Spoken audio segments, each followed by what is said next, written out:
By golf.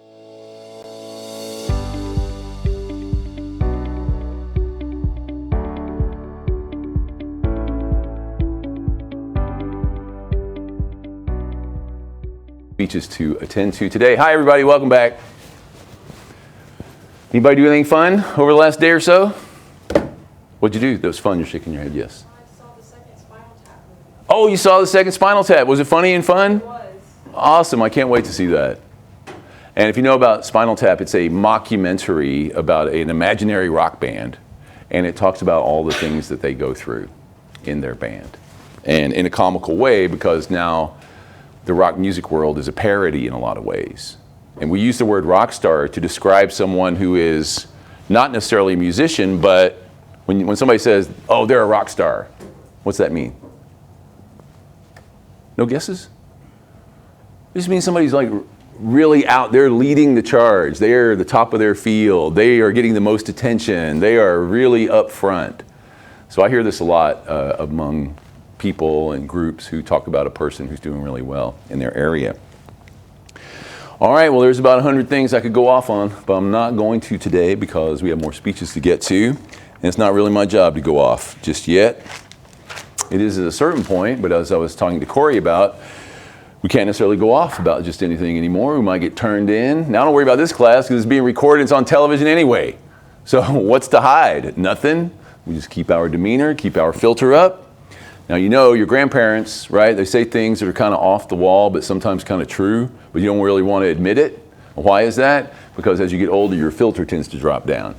When you mature, you're able to keep your filter up, hopefully, and know what you shouldn't say. But you hit your senior years and your filter starts to go back down and you just go ahead and let it fly. So I'm sure your grandma said something to you that kind of offended you, but when you thought about it, it is true. And that's just the way that it goes. Well, me, as a teacher, scholar, academic on television, I got to keep my filter up.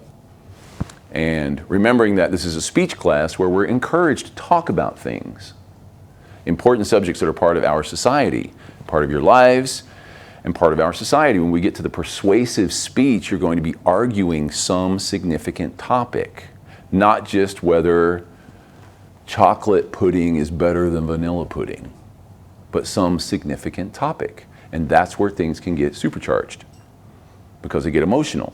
And that's an important part of learning about critical thinking, is being able to distance one's emotions from the facts. Can you look at facts you don't agree with and then change your mind?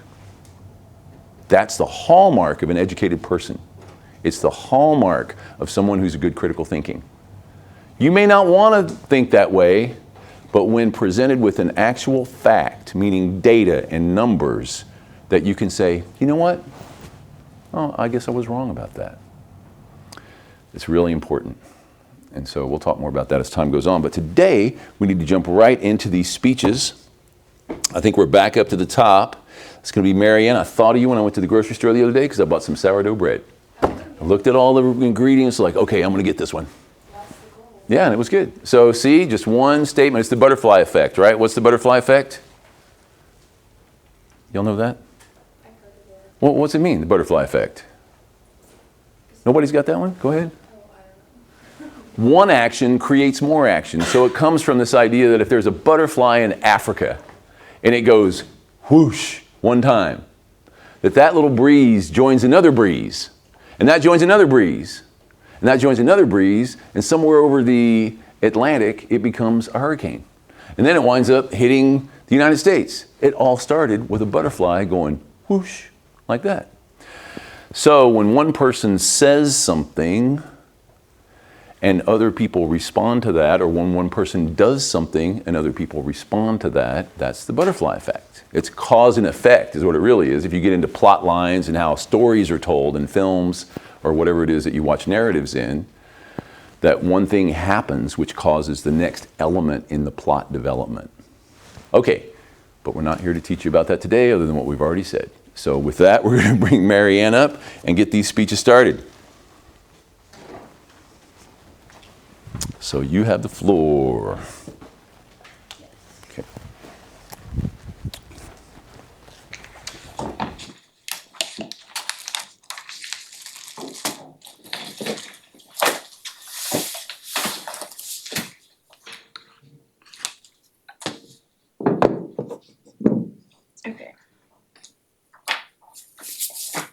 just go whenever. Take off. Are you going to show anything on the desk cam? I am later. Okay, so we'll be ready for that. Okay. Potassium sorbate and calcium propionate. First, a 2019 Harvard study showed that when calcium propionate was added to meals, it triggered hormonal changes and metabolic disruptions, which led to insulin resistance and weight gain, which increases your risk for obesity and diabetes. Second, a study found in chemical toxicology in 2010 found that potassium sorbate, when it has the right conditions, can form compounds that damage your DNA, which is the first step in causing cancer.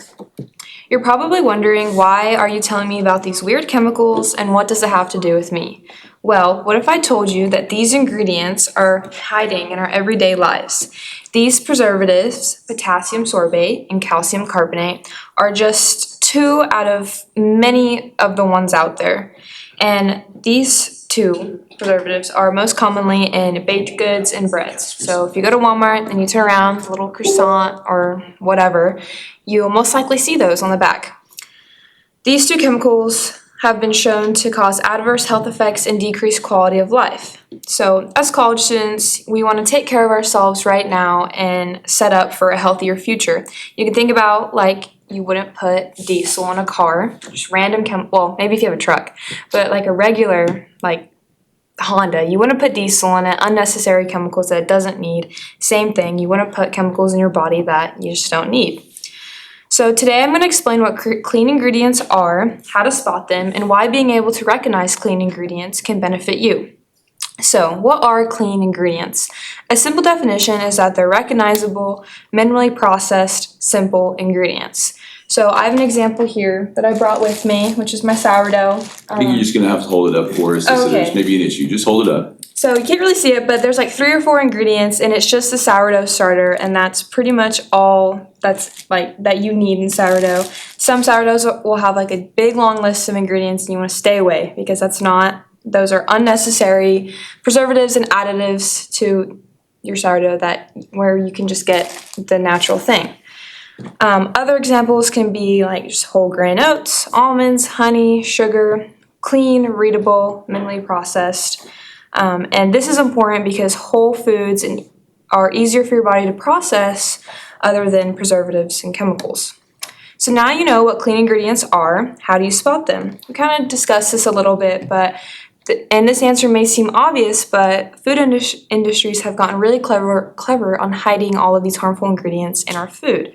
So this example that I brought, which I don't have the bread, but it advertises it as super clean, keto-friendly, natural ovens, which is really funny to me because you turn it around and it has half of these ingredients list you can't even read. And a lot of diet snacks that you may think are healthy are like this. Rice cakes, protein bars, and cereals that claim to be heart healthy are the biggest contenders of using harmful ingredients and preservatives in their food. So you'll notice those types of things having gigantic ingredients lists, which you want to stay away and avoid. But on the other hand, so you might be like, oh, well, what am I going to eat? Having the real thing, like dark chocolate or just clean popcorn or real sourdough as composed to the keto-friendly one is a lot better for you. I feel like it's very demonized these days to have real food. So that's another little tip. So now you know what clean ingredients are and how to spot them. Why is this important? Why should you care? Why is it relevant to your health? Let's talk about what's actually hiding in many packaged foods. Earlier I mentioned 2 preservatives, calcium propionate and potassium sorbate. Those are just 2 out of the many in our food. We have red food dyes and BHA, which is a preservative in deli meat. We also have sodium benzate, which is a preservative in soda. Those are all cancer-causing compounds. All of them are terrible for you. And specifically, sodium benzate in soda has been a controlled study has done and proved that it can cause ADHD in children, which is really crazy. So, all of this to say, it is important to be aware of what you're eating, especially as a college student where we're studying late at night. We want to improve our sleep quality, energy, and focus, productivity, because I don't know about you, but every time I eat you know, a whole bag of terrible chemical foods or something, like cereal, Nutella, whatever, I never really feel good. Whereas if I had like something cleaner, I always feel better and I can be more productive. But that's just dependent on you. Because the main point is that eating can either be beneficial to your health or it can be harmful to your health. So the choice is up to you. So next time you're at the grocery store and you're out shopping, grabbing your usual snacks, take a second to flip the package over. If you can't even pronounce half of the ingredients on the back of the list, or the list is like this long, ask yourself if that's really something that you want to put in your body. And if it is, if the answer is yes, you still want to have all the Nutella in the world, whatever, try to find a cleaner version of it. Because most of the time, brands these days do make cleaner alternatives. Sometimes they are a little bit more expensive, which is really unfortunate, but sometimes they are in a deal. Aldi, for example, they have some cleaner stuff for really cheap. So that's a good little outlet for cleaner brands. Are there any questions? Have you heard the concept of trying not to go over 4 ingredients when you look in the ingredients? Like that's a rule of thumb. It's like, Yeah. don't go past 4. Yeah, I have heard that. Yeah, the How about, what's your thought on high fructose corn syrup? Oh, that's terrible. Terrible for you. Okay. You might, like, instead of having, because that's like a really processed, like high fructose, you want to just look out for having just regular sugar instead. You don't have to like completely cut it out of your life, because like we're 19 years old, like we're not going to cut out Nutella and all of that forever, but just try to like make small steps to having the actual food at least, which would be sugar. Which there are like I have a Nutella mock that just uses sugar, cocoa, hazelnuts instead of like all the other crap that's in it. So it is possible, but I'm still enjoying the Nutella. You know what I'm saying? Okay. So You're picking on my Nutella. yeah, no, I love Nutella. Like I'm not like a crazy. I love my You bring it treats up. and all that, but That's good. Yeah. Okay. thank you. Thank you very much. Very good. Yeah, I think Jasmine's next. I'll tell you, yesterday I went to get my coffee at a convenience store and they were out half and half, which is what I typically put in my coffee. And so a guy was getting his coffee and he said, "What are you looking for?" I said, "Oh, no, half and half." And he goes, "I just used that powdered stuff over there." And I went over and looked at it, and it had high fructose corn syrup in it, solids. And I was like, "Oh, I don't want that." And he goes, "Why not?" And I said, "Because it has high fructose corn syrup solids in it." He goes, "Oh, that's why my glucose meter went up yesterday." And I said, "Yeah." And he goes, "I didn't even think about that. It wasn't significant, but it was enough to make it go up." And he said, "You taught me something." So, we're in an odd period of time where if you tell somebody what to do, it's like you're not supposed to or something. But it was just coffee conversation at the convenience store.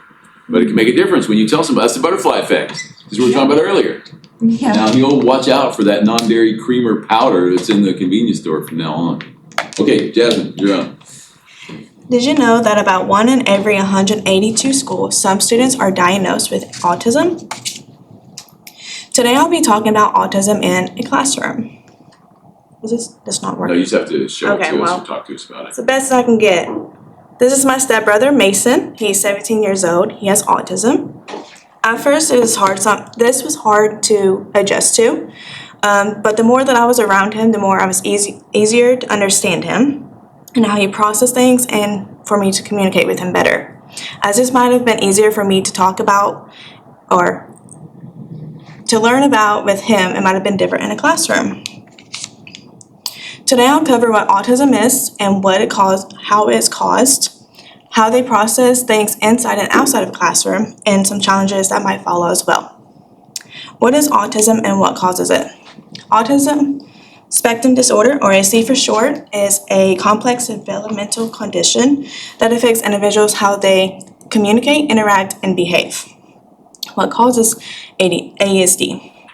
It develops from a combination of genetics and/or environmental influences. Symptoms such as starting and taking turns in conversations, or regulating their tone of voice, such as they might talk too loud or they might talk too quietly. They might express feelings and seek emotional comfort from others. These typical symptoms might appear in early childhood. Some ASD students are smarter than others. Based on recent data in 2022, about 1 in 31 children are diagnosed with ASD. Children with autism often process things differently inside of a classroom and outside of a classroom. Inside of a classroom, sensory input like bright lights, loud noises, or a busy environment can cause them to be stressed or overwhelmed with emotions. Breaking down instructions into smaller steps might help them learn a lot better. Outside of a classroom, one-on-one interactions may be easier for them to talk to you or express feelings than in a large group. There are tools such as noise-canceling headphones for loud noises. My stepbrother used those. Like, for instance, we went on a cruise. He had those noise-canceling headphones to cancel out the loud noises. Sensory supports can also help them with the self-regulation and expressing emotions and with their stress. Students with ASD may face challenges in a classroom, such as sensory sensitivities, with loud noises, bright night lights, or may they feel out of place, or they might feel weird. Sometimes communication might be different, such as limited eye contact, and behaviors, such as my brother. He does happy jumps when he's overexcited. That might be disruptive in a classroom or to other classmates, but is a coping skill for them. Teachers can help support these students by using flexible methods like visual aids, hands-on learning, and predictable routines to help reduce with stress. Autism is not a barrier of learning. It is a different way of learning, not only for ASD students, but for other students as well. Autism is important to know about because it affects a million people on a daily basis. ASD is an awareness that can help ASD students understand what is wrong with them. They might feel out of place or something's weird because they're constantly judged for the way they express their feelings. But it's important to help them see that they're not different or they're weird or out of place. They're human beings just like us. It's important for everyone to understand and know that it's okay for everybody to be different in themselves, especially in a classroom.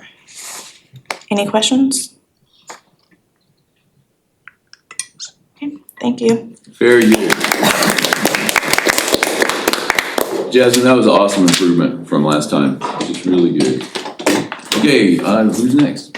Grace.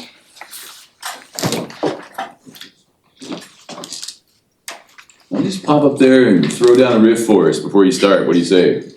Oh, No. The answer to that. Probably not. All right, you're on.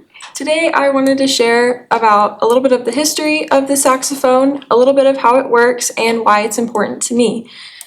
I've played the saxophone for over 7 years, and I really have enjoyed most of it. Not all of the things that go along with being a musician, like auditions. I hate those, but I like performing and things like that. And most people, when they think of the saxophone, they think of jazz and that kind of music, but I actually am not proficient in jazz. I mostly play classical and contemporary music. And traditionally, the saxophone was used in military bands and usually played on horseback in the beginning. And so that's why a lot of people, when they're playing the alto saxophone, which is the one that I have with me today, they play it on the side, is because that's how you would play it on a horse.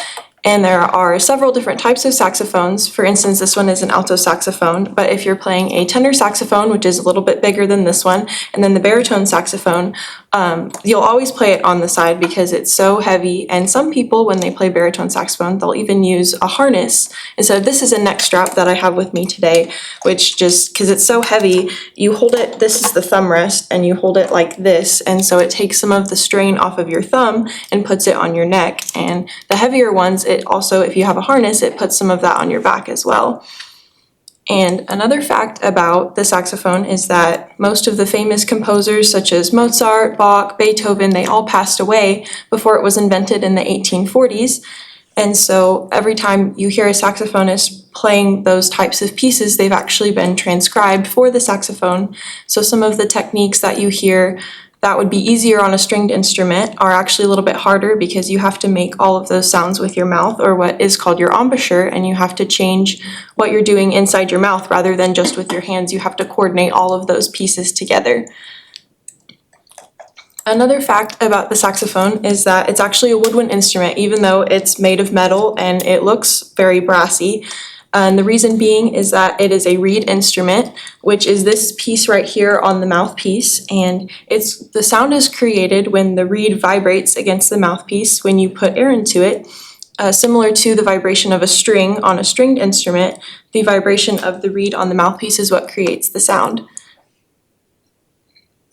Another great thing about being a musician is that you have a great sense of community with other people, and I got to go to a lot of cool places such as certain universities and then some conventions. There was one in Chicago we went to that was like an international convention, and that was very interesting to see all of the different perspectives of other musicians and how they play and what they like to play and all those different types of things. And a lot of people their instrument brings them peace and comfort, and if you're auditioning a lot, that's not always the case, and so it's hard to find a balance between finding peace and solace in something that's supposed to do that. And for me, it doesn't always do that, so I've had to take a little bit of a break and figure out ways to keep playing this instrument that is a big part of my life without letting it cause me any more stress than it already has. In closing, I would just like to say that sometimes you don't realize what's important to you. For me, it was my saxophone until you step away for a little bit, and sometimes you just need a little bit of a break to realize the importance of things. Any questions? Who invented the saxophone? His name was Adolf Sax, German person. Right Yeah. on. Very good. Yeah. Okay. Thank you. Nice work. Let's see who's gonna be next. Caden. Naturally, these are your first ones, so you have to take the whole brunt of everything in one speech. Grace, you know what I noticed is you got silent for a second. I could tell you almost were gonna say but your brain told you not to, and so you didn't. I was like, awesome, and then you went like right after that. Well, I think you'll see your count was way down from where it was before, so that was really good. That was Very- the goal. Yeah, good improvement. Alright. Did you guys know that golf is the only sport that has been played on the moon? Today I'll be talking about golf, a very challenging and competitive sport, also one of the most relaxing activities. When I was 10 years old, my dad got me my first set of clubs. He took me out to play, and I immediately fell in love with the sport. I've been playing very consistently since I was 13 years old, and I've played in many tournaments and also attended many PGA tournaments. Today I'm going to be talking about golf, what golf is, why I love the sport, and why it's my favorite club. In case you guys don't know, golf is a club and ball sport where players hit a ball into a series of holes on a course, aiming to score a few strokes as possible. One reason I like golf is because it's very relaxing, you can hang out with your friends, and it all depends on you to get better. It's a game you can play forever while being outside surrounded by nature. Alright. The reason the driver is my favorite club in the bag because it's the last thing that my grandpa gave to me before he passed away. And it's the club I can hit the farthest. Take the cover off of it.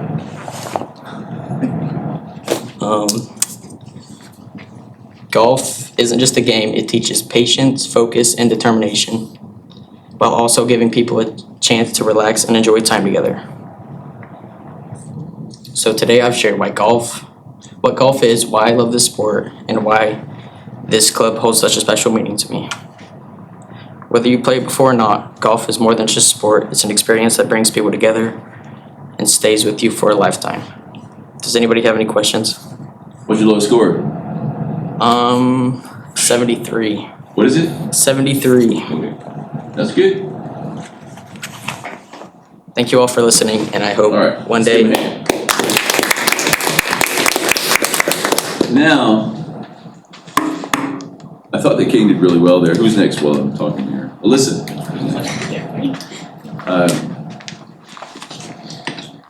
Because you didn't have the benefit of the first time, you graded on the second time. So there's some things that you might have done differently had you had the first time, but I know you weren't feeling well and you couldn't make it. It's all cool.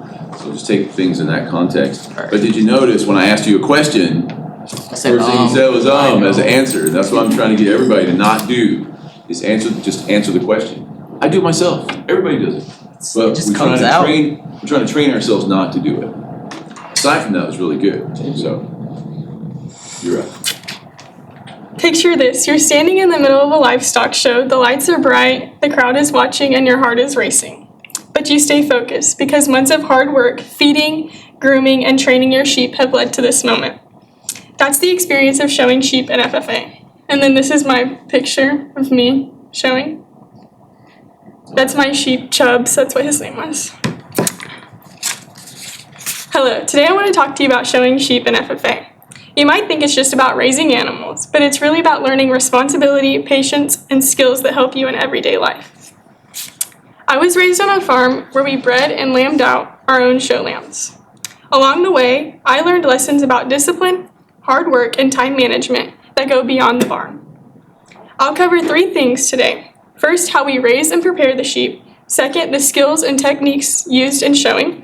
And third, the personal and educational benefits that come from participating in livestock shows. The first step in showing sheep is raising and caring for them. This means feeding them the right diet, checking their health, and keeping their pens clean. You also have to handle them a lot so that they get used to people and they don't move around when you're trying to show them. It's a big commitment because you are taking care of an animal that can't take care of itself. You have to watch their growth and make sure that they gain weight at the right rate so that they are ready physically for the show. Basically, if you don't put in the work here, nothing else is going to work. Once your sheep is healthy, it is time to focus on showmanship. Showmanship is how you present your sheep to the judge so they can see their body structure, their overall health, things like that. You have to learn how to put your sheep in the right position, keep it from moving, and you also have to groom them, wash them, trim them, and make sure that they look their best. These skills take patience and practice, but mastering them can make a big difference in the show. And trust me, when your sheep is standing there looking just perfect, the hard work pays off. Showing sheep isn't just about winning ribbons. It teaches you real-life skills. You learn responsibility because the sheep depends on you, time management because you're balancing school, showing, and chores. You also gain confidence and teamwork skills by interacting with judges and other FFA members. And sometimes even you have to give short speeches about your animal. These lessons stick with you and can help in any career, not just agriculture. So even if you don't want to become a farmer, these experiences could help you. In conclusion, showing sheep in FFA is about a lot more than just raising animals. You learn how to care for them, how to present them, and how to grow as a person. It takes time, patience, and effort, but the lessons you learn, like responsibility and discipline and confidence, are worth it. The next time you see a sheep, remember the hard work and dedication behind every animal. Thank you. Any questions? When's your next showing? Do what? When's your next showing? Well, so I didn't show my 13th year because I was here at college, Okay. so I'm not showing You anymore. finished your career. Yeah, I'm actually showing at Tulsa in the open, in the flock show since my family raises sheep. Okay. Good. Yeah, We're ready to clap. thank you. Yay. Good job. Okay, up next is Bailey.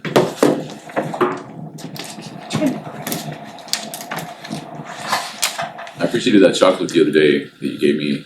I don't remember when it happened, but I put it in my lunchbox. But mine is 85%. I went and checked. 85. Which is yours is like 70, 72. 72, yeah. I do all the way to 85. Okay, you're up. Imagine taking a bite of your favorite food and suddenly you find yourself unable to breathe. For people with alpha-gal syndrome, that's an everyday occurrence, and today about 1 in every 740 Americans live with it. Alpha-gal syndrome is a tick-borne illness that causes adverse reactions to animal products. About 340,000 people in the United States have been diagnosed, but the number continues to rise each year. I know about this illness not just from research, but from personal experience. As a child, I was bitten by a tick and since then developed allergies to nearly every food group out there. However, I was not aware I had this condition until this past year. Today I'll explain 3 things: the history of alpha-gal syndrome, the symptoms and conditions of living with it, and how I've personally been managing this condition in my own life. Alpha-gal syndrome was first recognized in the early 2000s when doctors noticed unusual reactions to red meat. Researchers discovered that this comes from the bite of a Lone Star tick, which injects a sugar molecule called alpha-gal into the bloodstream. Later on, when a person goes to eat animal products, their body will react as though it's being attacked. However, not every bite from a Lone Star tick carries the alpha-gal gene. Millions of people are bitten each year, but only about 1% of those actually go on to develop this condition. In other words, getting bit does not guarantee that you'll get sick, but multiple bites and other risk factors can increase your chances. Symptoms of this condition can range from stomach pain and nausea to more severe reactions such as throat swelling and difficulty breathing.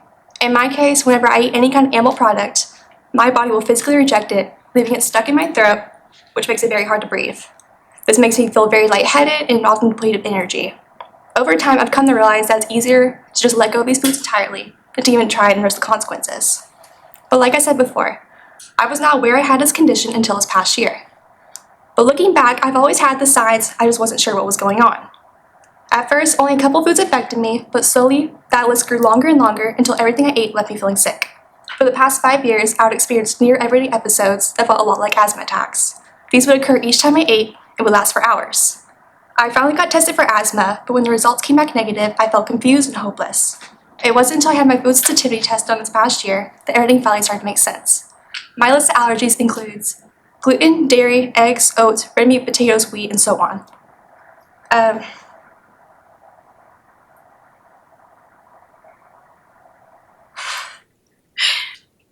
Before I knew about this condition, my diet looked like a typical healthy routine.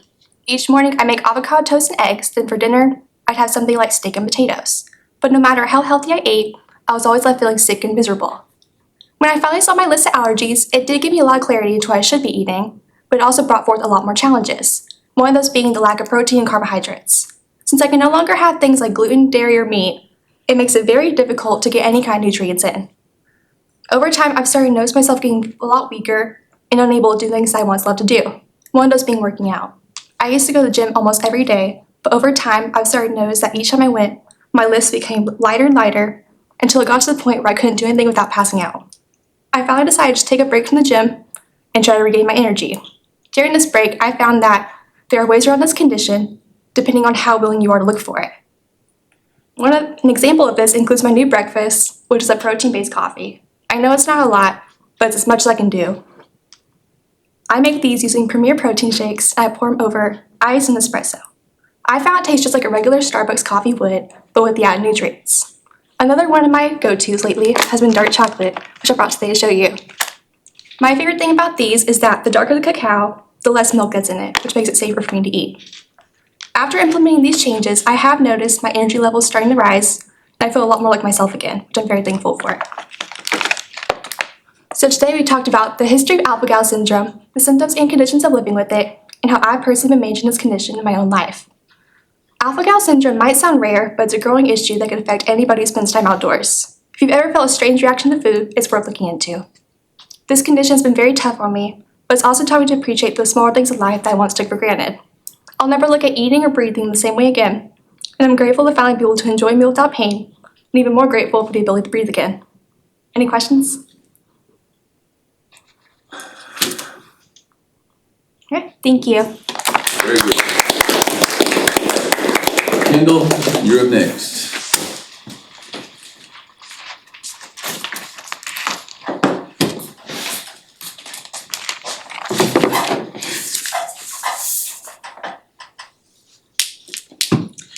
According to the Smithsonian Institution, millions of people, native and non-native, attend powwows annually. Yet many non-natives don't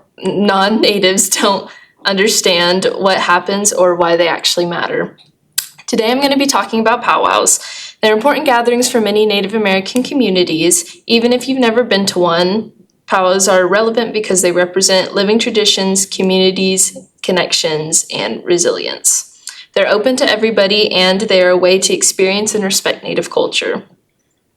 As someone who frequently attends powwows, I am a part of the Caddo Nation, and I'm the Caddo Nation Princess, which means I attend as many powwows and gatherings as I can. They are very important, and they hold a whole lot of meaning to me because it's a part of my cultural and heritage, which everybody has some sort of culture, which I know a lot of people like to have other people, including friends, be included in that, so that's another good reason why it's good to attend powwows. I've also learned from numerous family members and elders about the tradition and history. But powwows are more than just celebrations.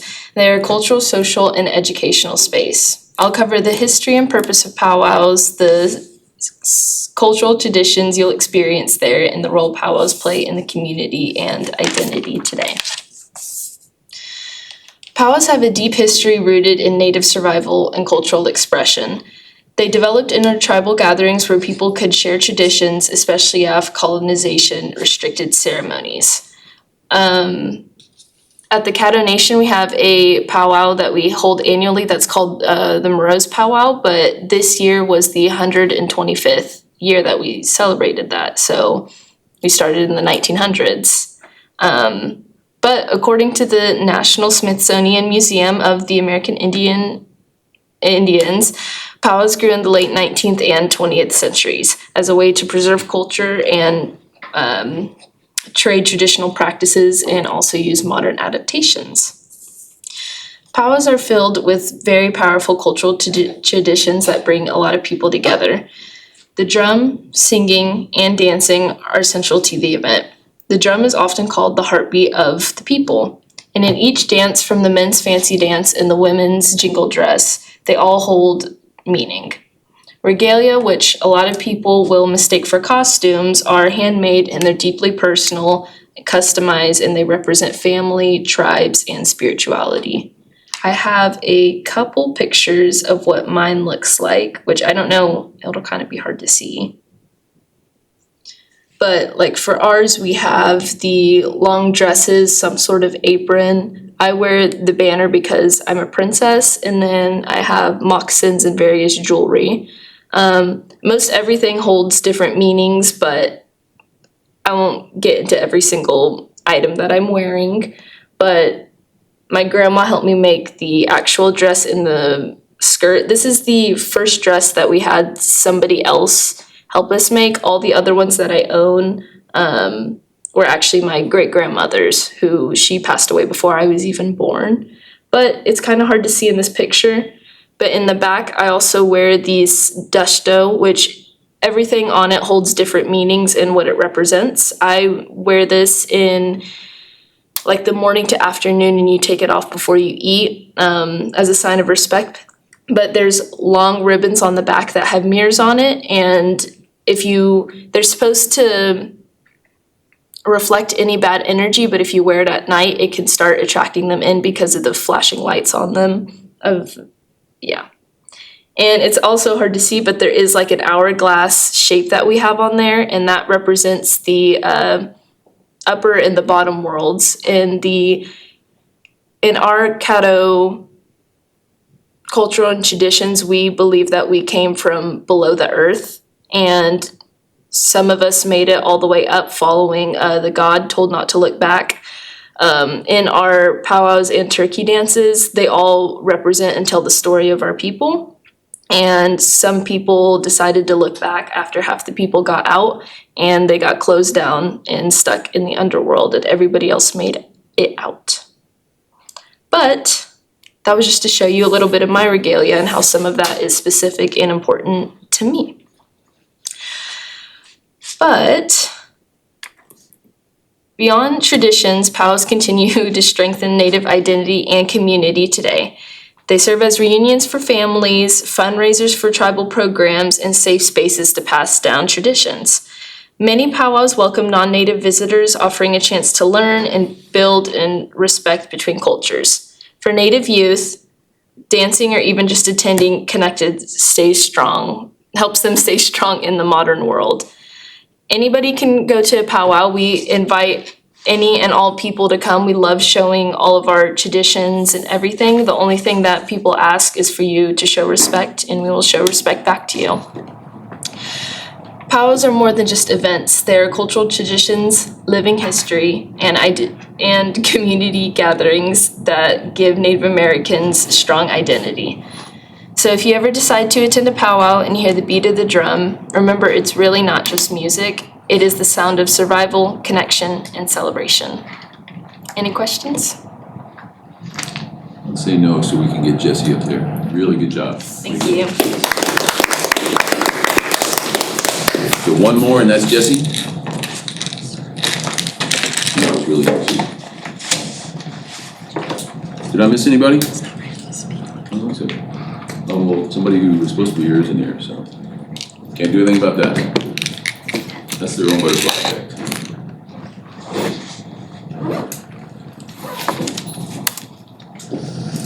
Okay, Jesse, you see where we are? 8:43. So let's see if we can keep it 5 minutes or under. All right. Okay, you're on. I'm having to log into my computer real quick. What's that? I'm having to log into my computer real quick. Okay. I have my speech on a Google Doc. Okay. Well, that's gonna be a key thing for y'all to remember. It's like when it's your time to talk, you wanna get up there and be ready to go. We're trying to get a bunch of people in at the same time.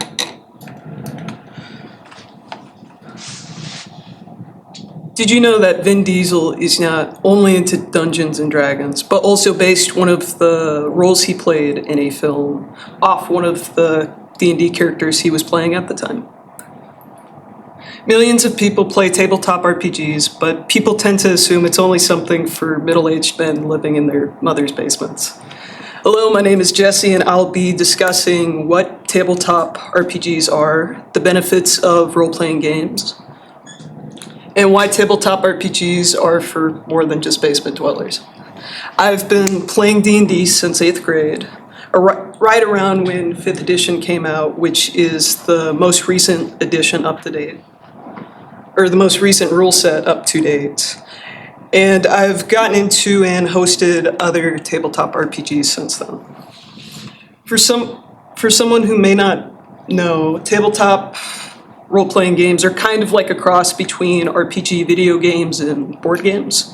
Think kind of like Skyrim or Fallout. You have a table of people playing characters and a narrator, and you use dice to determine what happens next in the story.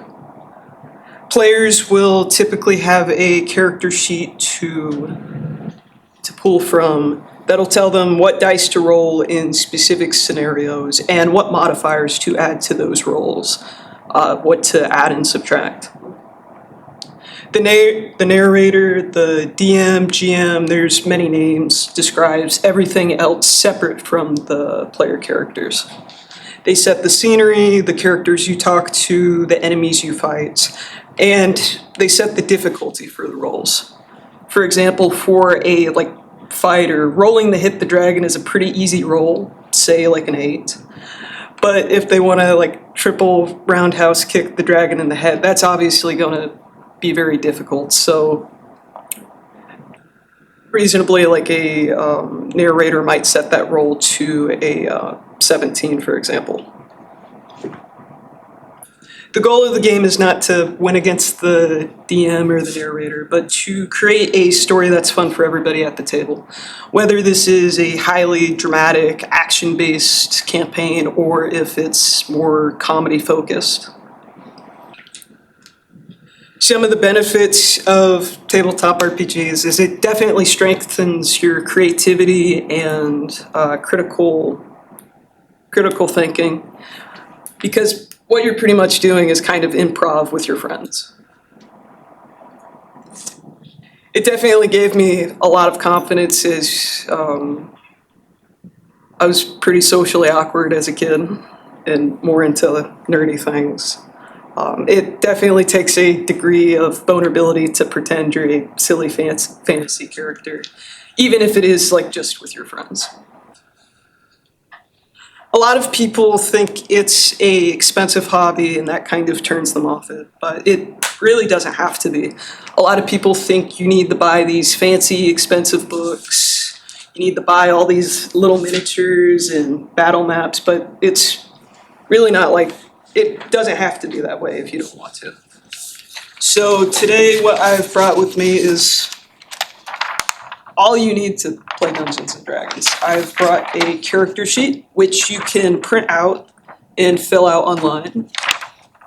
You can print it out or fill it out online.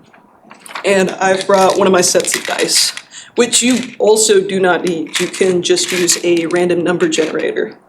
There's many there's many YouTube videos like teaching people how to play, so you don't have to like buy the rule book per se, and you can even find the rules online in PDFs, which is great. I was gonna use the desk cam and kind of walk through what each of these numbers mean, but Start to wrap it up at this point. yeah. And also Dungeons and Dragons is not the only tabletop RPG as well. Many people think of it because it's the most popular one, but there's also many others. So this is a Dungeons and Dragons character sheet. I have a lot more from other campaigns I'm currently playing or I've previously been in. This is for a Traveler one, which is a kind of sci-fi, like cyberpunk based one that I'm currently playing. This is a Fallout campaign I played over the summer that I really enjoyed. This is for Vampire the Masquerade, which is a more horror-based kind of campaign. And this is for the Magnus Archives, which is another horror-based one, kind of focused on containing paranormal threats. And lastly, if a lot of the numbers and stats kind of turn you off the game, I know a lot of people don't like doing math. Here's a really simple one that I enjoy to play with my friends. You can roll up a character in 2 minutes or less. It's called Mouse Ritter. And you just have to roll up a mouse to fight against like cats and stuff. It's very fun.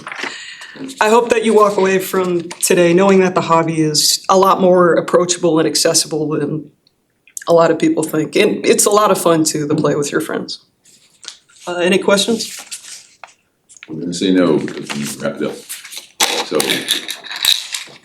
Thank you. all right, awesome. Okay, I just have 2 minutes left. How great all that was. And what we really wanted to show today was how much better you get a second time around once you get some feedback. I thought everybody did really well. I only have about 2 minutes here. All the way around, I just thought it was really good. Everybody was well organized. People had much better eye contact, like Jasmine over here. She was looking around the room and talking to all of us, and I thought that was good. I thought Grace recovered well on her situation and did a really good job with the saxophone. I want you to think in terms of not saying you guys, but thinking about you all, you folks, something like that. I thought everybody did a really good job of summarizing their speeches. I thought most of you did a good job of going local to global. Here's what I'm talking about, but here it has a wider application, like Alyssa, talking about your animal husbandry and all that you did with that and what other life skills that gave you. I thought even Bailey here, not say even Bailey, but you slowed down. It was a little easier to keep up with you. You still went a little faster than I prefer, but at least you slowed down. So I thought that that was really good. And I thought Kendall did a really good job, went deeper into the powwow world. And I thought that that was good with some of the history. I won't say who was the champion today, but I was glad to see that a lot of you had really reduced your number. So that's really positive. I've got a couple of you on like this or like that. I want you to also try to get rid of those things.